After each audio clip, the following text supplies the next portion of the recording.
I crushed this can right here using just atmospheric pressure and turned it into this. And right now I'm going to show you how you can do it yourself at home. Okay, so go get your can, drink it up, or throw it away if you like wasting things. Put a tiny bit of water in it, enough that you can feel the weight but only just. Now you want to heat the can up. Gas hobs work best, but electric ones will do fine too, to be honest. When you see plenty of steam coming out, then it's ready. Get a large container of cold water ready, grab your can, invert it and dunk it just a few centimeters into the cold water.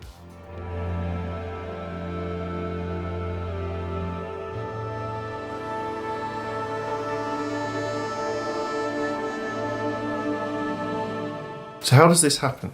Well, it's to do with air pressure, and the whole demo is to show how air pressure can affect things. When the can is empty, it actually isn't.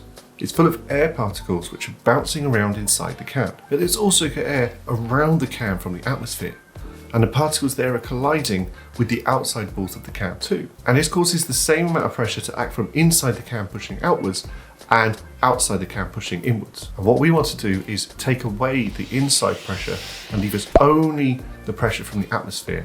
And this is where the water comes in. Boiling the water produces steam, just like a kettle, and that steam pushes out the air from inside the can, leaving only the steam trapped inside. When it's only full of water vapor and steam, when we turn it upside down into the water, it creates a seal, stopping anything getting in and out. When that water vapor condenses, so does all the pressure it was causing, leaving only the outside pressure to push the can inwards. Air pressure is used in tyres for bikes and cars. Without the air pressure, there would be flat tyres everywhere. It can be used to create compressed air, which is used in things like nail guns. And this makes it easier and faster to do jobs that might take a lot of manual labour otherwise. Air pressure is used in air conditioners and fridges to help cool the air inside.